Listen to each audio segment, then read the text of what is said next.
Hey everybody, it's Jason Blah here. Now that my two obligatory informative videos are done for the day, it's time to talk about current events in the online fitness community. And I was not going to cover an Athlean-X video again this soon because I just did one this week. But in that video, multiple people have linked me a new video that Jeff made. They're like, Jason, we feel like maybe he's trying to call you out, but at the same time addressing for novice lifters the exact same stuff you address. And by the way, guys, I do have a novice size and strength program out, a new one. It's free. You guys can go check it out in the Ice Cream Fitness 2.0 playlist. It's totally free. I don't charge for it, and I'm going to have a number of accompanying videos to teach you guys the basic technique on the lifts, discussing why we do the weight resets and programming and everything the way that it's done. So go check it out, guys. But without further ado, let me put on my +5 hat of weaponsmithing, work on skilling up my crafting a little bit, and let's talk about this. And, you know, this is stuff that, this is where I do take beef with Jeff Cavalier. I'm sure he's a fantastic physical therapist. That's what he's done for all these professional sports teams. You know, people always point out, well, he's been a great coach. No, he's been a physical therapy coach, right? He's a therapist for numerous sports teams. But when it comes down to it, I can tell from Jeff's mentality, I can tell from the way that he trains and then the results of the people that he works with, he is not a strength coach. He doesn't have the mindset of a strength coach. And that's what it comes down to. We can look at guys like Jesse. I would have been embarrassed to put Jesse up. Like if I had worked with Jesse for an entire year and he was that weak, and that's the scary part, guys. This is where I will look at someone like Jeff and go, he really doesn't know how to get people strong. He really doesn't. He doesn't have a clue. Because the mere fact that he said that, well, you know, Jesse's deadlifting like 300 pounds. See, he's not weak. That is weak. That is weak. And I'm talking about even for a field athlete. That's weak. You don't even need to bulk someone up to surpass that in the first few months in the gym. Like I have never, ever even worked with someone who needed even close to an entire year to get to a 300-pound deadlift who was a male. Now a woman, okay, I can understand that. But a man? Seriously? Healthy young man? No. And the fact that he actually thought that that was decent. I'm not even going to say he thought it was good, that he said that that wasn't weak. What more do you need to know about Jeff's understanding of strength? He thought that that wasn't weak. He thought that that was an acceptable strength level. Damn. I mean, without coming out and saying it, I want to just say, like, Jeff, you promote people being weak-ass pussies. So I don't know why you want to talk about strength or putting the science back in strength. Yeah. Again, let's go back to the point. Jeff has some fantastic stuff for injury prevention. He has some fantastic stuff for prehab exercises. I personally use some of the stuff that he puts out there. I agree with it. His stuff on face pulls, the way he shows you to perform face pulls, the importance of face pulls. That's golden. Like I would say that's one of his biggest contributions to YouTube fitness. It's an enormous contribution, and it should be taken seriously. He isn't an injury prevention guy. He's a corrective exercise guy, and you can't take that away from him. But let's come over to the strength training stuff. All right, he talked about basically the big six movement patterns, and everyone agrees this is common stuff. If people aren't telling you that to be all around strong, that you need to get big at the 6 basic movement patterns, then you don't need to listen to them at all. This should be common entry-level knowledge. Yes, you need to get strong at a squat, a hip hinge, a vertical press, horizontal press, vertical pull, horizontal pull. All right, 6 movement patterns. That's your big 6. And I'm not saying you have to train all 6. As some people have pointed out, you don't have a pull-up or a chin-up in that new novice program. No, I don't. But I have the exercises that will build your chin-up. You can run that novice program for 6 months and you're going to go start doing chin-ups and have an impressive chin-up. You don't necessarily need to train all the movement patterns all the time. But you will need to build a base in them. But some of them will carry over to others better than others.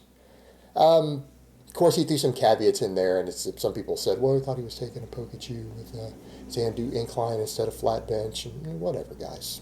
I don't care. Don't care. Jeff promotes the flat bench. He did a whole video explaining how the flat bench was great. So I don't want to hear that silly shit. Now, that being said, let's come over to the point about strength. Let's be honest. I get people who've come over to my channel, and this is one of the reasons I'm hard on him. Someone that I know, who I've gotten to know a little bit, who have actually added to my social media, my own private social media, who's a long-term follower, have some things in common with, politically, socially, other stuff. So I chat with the guy.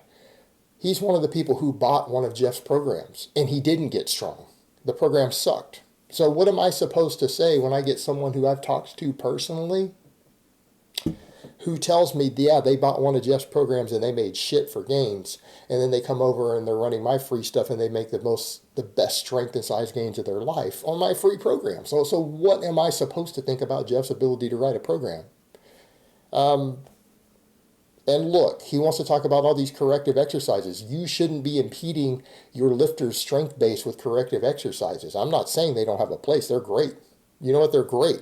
But if your people are not getting strong, like Jesse's a perfect example. He said, well, we've got to do this and that to correct it. Well, if you're holding back his strength, and he always throws out that straw man. Oh, if you're only chasing the numbers, we're not only chasing the numbers. All good programming and novice programs have you work on technique. And when your technique breaks down, yes, you should be adding weight all the time. You take a novice lifter, if you want to get them big and strong, you need to have them on big, heavy compounds. They need to be ramping the weight up as quickly as they can handle it. Now, as quickly as they can handle it means without form breakdown. When their form starts breaking down, we reduce the weight and restart the process. All right, and if you pick a proper balance of exercises and they learn to perform them correctly, they don't develop these major muscle imbalances. And of course, you can always add corrective exercises, but you don't do corrective exercises in place of your big movements. You don't stop and say, man, let's reduce your squat by 50 pounds and do this corrective exercise for the next 6 months. All right, that's not what you do. That is not going to make people strong. And I mean, again, what he considers acceptable, or Jesse or anyone else, and look, let's talk about building a strength base. All this other stuff and fixing compensatory strength and working on these different skills, when you put people out against each other on a playing field, it doesn't mean shit if they're weak. It doesn't mean shit if they are still weak. And from what I can tell, Jeff hasn't gotten people strong. He couldn't get Jesse strong. When he's given a professional athlete, are they getting stronger? Like, did Antonio Brown get stronger under him, or is he just keeping him from getting hurt? This is already an elite level athlete. This is already a guy with a multi-million-dollar contract. All he did is not get worse. I mean, and that is what some of the other coaches out there talk about as being gimmicky coaches. Coaches who don't know anything are people who are handed already elite athletes who are amazing, and if they don't make them worse, it's considered a success. But they didn't get them there. And I mean, here's what I would say. Jeff can say whatever he wants about, well, you can't make people athletic with this and that. Let me ask you a simple question, Jeff. And to anyone who follows, does anyone honestly think that if you were handed, each of us, with the budgets, appropriate budgets, of course, I can't afford to feed a football team, you were to give us both a pair of roughly ranked high school football teams right now, right? But all of them have experience. They know how to play the game. They have coaches for their sport-specific stuff in their practice, and you gave them to us in the weight room and maybe their meals, right? We tell them what to eat, and we put them in the weight room, and we were to train them all personally. At the end of the year, who do you think would be stomping each other's asses? I mean, seriously, you give me these guys, and I put them through some of my orc mode stuff, and I turn them into a goddamn army of orcs. Again, with the appropriate mentality, because you do promote aggression in athletes. You promote aggression in the way that they eat. You promote aggression in the way that they train.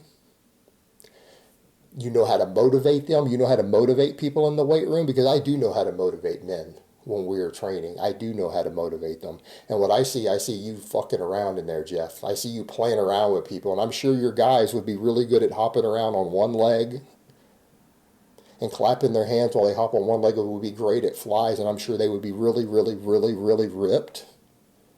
But my whole group of high school football players would all be squatting 450, 500 pounds. They'd all be power cleaning 300. They'd all be deadlifting 550 plus. What's going to happen when my guys, my orcs, hit your Jessies out on the playing field? What's going to happen? Is all of that working on your extra compensatory strength and all that agility training in those cable flies going to do anything, or are your guys going to have bones broken? They're going to have their asses stomped into the ground. That's what's going to happen. And that's it. Also, I would teach my guys that way. They would be aggressive. They would kick your guys when they're down. They would kick the shit out of them. Because, again, you are not a strength coach. You don't know how to get people strong. Because I'm looking. If you did, Jesse would be strong. I mean, you have him on your show all the time. You clearly interact with this guy regularly. He is still a weak pussy who has made maybe 6 weeks worth of progress in his entire training career. Yeah, I could literally take any average young man and in 6 months' time have them destroying Jesse in size, strength, everything else. I'm sorry, it's just not that hard. It's ridiculous. Absolutely ridiculous. Um, Absolutely ridiculous. And as much as you talked about understanding progressive overload on the big compound movements, where's it at? Where's Jesse? Where are your guys who you actually have built a strength base? You actually have a base. Display some people who have an actual strength base built. Because Jesse is the example I see of a guy whose base you helped build, and he doesn't have a base. There is no strength base. There's nothing there.